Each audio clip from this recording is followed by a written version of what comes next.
अस्सलाम वालेकुम जी, मैं हूं फैसल अब्बास और आप मेरा यूट्यूब चैनल देख रहे हैं। नाज़रीन, सीनियर सहाफ़ी इमरान रियाज़ खान के हवाले से बड़ी ही हसास तरीन ख़बरें आ रही हैं और बड़ी ही तशवीशनाक ख़बरें आ रही हैं, जो कि हमारे सीनियर जर्नलिस्ट हैं सिद्दीक जान और दूसरी जानिब मुईद पीरज़ादा साहब जो हैं, उन्होंने बड़े एक इंकशाफात किए हैं कि किस तरह से इमरान रियाज़ खान को किस बिल्डिंग में रखा गया है। और सियालकोट से गिरफ़्तार करने के बाद जब पुलिस से पूछा गया कि इमरान खान को जो है वो इमरान रियाज़ खान को लाहौर हाई कोर्ट के अंदर पेश करें, तो उसके बाद उन्होंने कहा कि हमारे पास तो वो हैं ही नहीं। जब हमने इमरान रियाज़ खान को गिरफ़्तार किया था तो उसके बाद हमने उनसे जो है वो एक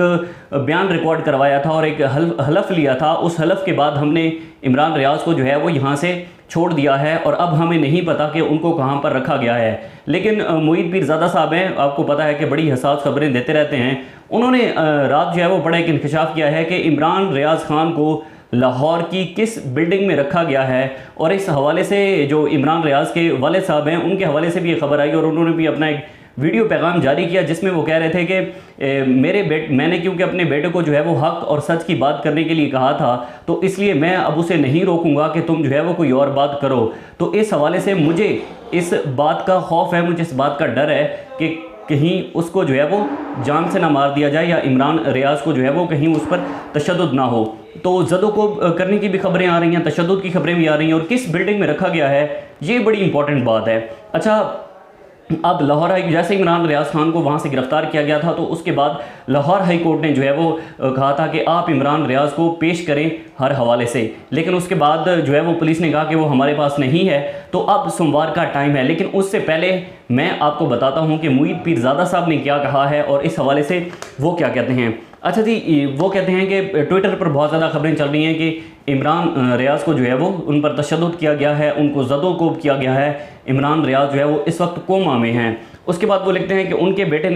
उनके बाप ने कहा कि मेरे बेटे को फांसी दे दें, तो वो अपनी बात से नहीं हटेगा। यानी कि वो कह रहे हैं कि उन्होंने जो अपने उसके बाप ने बात की है तो उसका कहना था कि मैंने क्योंकि हक और सच की बात करने को कहा है, तो मैं इस हवाले से कभी भी उसको ये नहीं कहूँगा कि आप जो अपनी बात से पीछे हट जाएं। अच्छा, उसके बाद उन्होंने कहा कि जब सियालकोट एयरपोर्ट से जो है वो गिरफ़्तार किया गया, तो उसके बाद जो है वो जब पुलिस से पूछा गया तो कि आप हमें बताएं कि उसको कहाँ रखा गया है, तो पुलिस ने कहा हमारे पास नहीं है। तो इसका मतलब है किसके पास है फिर? अगर सियालकोट की पुलिस कह रही है कि हमारे पास वो है ही नहीं, हमने गिरफ़्तार किया था, हमने बयान हल्फी लिया, बयान हल्फी के बाद हमने छोड़ दिया, अब हमें नहीं पता कि उसको कहाँ रखा गया है। लेकिन मुईद पीरज़ादा साहब कहते हैं कि बहुत एक इंपॉर्टेंट खबर है और इस हवाले से वो कहते हैं कि ट्विटर पर भी बहुत ज़्यादा खबर चल रही है कि चिड़ियाघर के पीछे एक दफ्तर है इंटेलिजेंस का, वहाँ इमरान रियाज़ खान को रखा गया है। वो कहते हैं कि ट्विटर पर और सोशल मीडिया पर बहुत सारे लोग इस बात का दावा कर रहे हैं कि इमरान रियाज़ को जो है वो एक लाहौर के अंदर चिड़ियाघर के पीछे एक इमारत है, उस इमारत में जो है वो इमरान रियाज़ को रखा गया है। वो इमारत तो ज़ाहिर है इंटेलिजेंस सर्विस की है, लेकिन मेरा ये ख्याल है कि अगर उस इमारत में इमरान रियाज़ को रखा गया है तो इसका मतलब है कि वहाँ पर कोई ज़दोकोब नहीं किया जाएगा, वहाँ पर किसी किस्म का इमरान रियाज़ पर तशद्दुद नहीं किया जाएगा, क्योंकि मकसद जो होता है वो सिर्फ हरास करना होता है। मकसद सिर्फ जो है वो समझाना होते हैं या चंद एक जो बात होती है, या आप कह लें कि कुछ एक मज़ाकरात होते हैं, उस हवाले से चंद एक बात की जाती है। ज़दोकोब करना, मारना, तशद्दुद करना या फिर ऐसी सूरत हाल क्रिएट कर देना कि बंदा कोमा में चला जाए, तो ऐसी कोई ख़बर अभी तक सामने नहीं है। और मेरे ख्याल में अगर उनको इसी बिल्डिंग में रखा गया है तो ऐसा कुछ नहीं होगा। उसके बाद उन्होंने कहा कि अच्छा फिर जो एक लाहौर हाई कोर्ट के अंदर जो एक समाअत हुई 11 मई को जो है वो इमरान रियाज़ को सियालकोट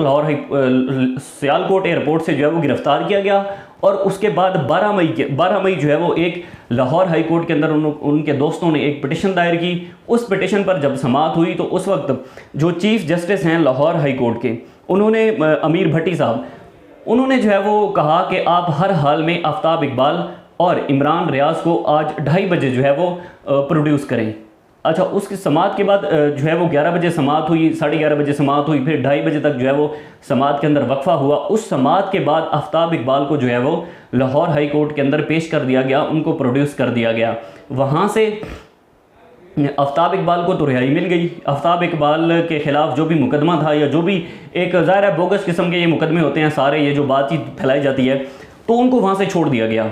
लेकिन इमरान रियाज को वहाँ प्रोड्यूस नहीं किया गया। जब पुलिस से सवाल किया गया कि आप हमें बताएं कि इमरान रियाज कहाँ पर हैं, और आपने अभी तक उनको जो है वो प्रोड्यूस नहीं किया। उसके बाद अच्छा,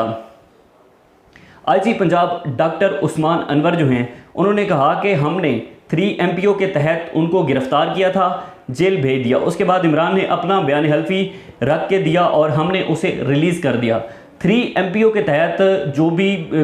किसी भी को अगर गिरफ्तार किया जाता है तो 3 MPO का मतलब ये होता है कि आप इस हवाले से मतलब कि एहतियात करें कि कहीं वो बंदा कोई ऐसा बयान ना दे दे, कोई ऐसा रिटन ऑर्डर जारी ना कर दे, या कोई ऐसी स्टेटमेंट ना दे दे, या किसी गिरोह को जो है वो खड़ा ना कर दे कि वो जिससे कोई मुल्क के अंदर अमन व अमान की सूरत हाल जो है वो उसको ख़तरा हो, यानी कि दहशत गर्दी की सूरत हाल ना करी हो जाए। अमन व अमान की सूरत हाल के तहत एहतियातन जो है वो 3 MPO के तहत गिरफ्तार किया जाता है, या आप कह दें कि नज़रबंद किया जाता है। इस हवाले से जो फवाद चौधरी पर जो केस बनाया गया है, या असद उमर पर जो बनाया गया है, या फिर अली नवाज अवान पर, उन पर भी 3 MPO के तहत मुकदमे दर्ज किए गए हैं, यानी कि उनको नज़रबंद किया गया है कि किसी भी सूरत में ऐसे जो लीडर हैं या ऐसे जो एक रहनुमा है वो अगर कारकुनों को जो है वो कॉल देंगे तो कारकुनान बड़ी तादाद में आएंगे। तो ये बेसिकली मुकदमा इसलिए दर्ज किया जाता है। कल अब इमरान रियाज को जो है वो लाहौर हाई कोर्ट के अंदर पेश करना है, और लाहौर हाई कोर्ट ने पुलिस को और जो आईजी पंजाब हैं उनको कहा है कि आप हमें वो CCTV फुटेज दें और वो हमें जो है वो पूरा रिकॉर्ड दें कि कहाँ से आपने गिरफ़्तार किया, किस टाइम गिरफ़्तार किया, गिरफ़्तार करने के बाद आप कहाँ पर लेके गए। अगर सियालकोट एयरपोर्ट पर अगर कैमरे लगे हुए हैं तो वहाँ पर CCTV फुटेज होगी, आप हमें जो है वो CCTV फुटेज दें, उसके बाद हम देखेंगे। उसके बाद जो है वो इस हवाले से कल इमरान रियाज को पेश करना है। तमाम तर रिकॉर्ड जो है वो लाहौर हाई कोर्ट की जानिब से तलब किया गया है कि तमाम रिकॉर्ड बताएं कि कब, कहाँ और कैसे उसको ले जाया गया, किस जगह से अरेस्ट किया गया, दोबारा किस जगह पर छोड़ा गया, और क्या बयान हल्फी उनसे रिकॉर्ड हुआ है। यानी कि अगर पुलिस कहती है कि हमने इमरान रियाज से जो है वो एक बयान हल्फी लिया है तो हमें बताएं वो किस हवाले से बयान हल्फी है, उसमें इमरान रियाज ने जो है वो क्या बताया है और आपने क्या सवालात पूछे हैं। ये अब कल लाहौर हाई कोर्ट के अंदर जो है वो इस हवाले से समाअत है। कल प्रेस क्लब इस्लामाबाद जो है उसमें भी इमरान रियाज को प्रोड्यूस करने के हवाले से एक एहतजाज हुआ, बड़ी तादाद में उसमें लोग थे। और आज भी सुप्रीम कोर्ट ऑफ पाकिस्तान के बाहर जो है वो 5 बजे इमरान रियाज के हवाले से एक प्रोटेस्ट किया जा रहा है, जो कि सहाफ़ी बिरादरी जो है वो चीफ़ जस्टिस उमर अता बंदयाल से इस बात की जो है वो गुजारिश कर रही है कि आप इसमें इंटरवेंशन करें, और इसमें इंटरवेंशन करके जो है वो इमरान रियाज को प्रोड्यूस करने और उस हवाले से जो है वो एक हुक्मनामा जारी करें, तहरीरी ऑर्डर जारी करें कि किसी भी तरह से ऐसे सहाफ़ियों को पर तशद्दुद नहीं होना चाहिए, उनको जो है वो ज़दोकोब नहीं करना चाहिए। अगर उनको मारा गया है, अगर वो कोमा के अंदर हैं, तो ऐसी सूरत हाल जो है वो किसी किस्म भी नाकाबिल कबूल है। तो अब देखते हैं कि कल लाहौर हाई कोर्ट के अंदर इमरान रियाज को जो है वो पेश किया जाना है, तो अब ये कल देखना होगा कि कल क्या होता है। तब तक के लिए मुझे दीजिए इजाज़त। अल्लाह हाफ़िज़।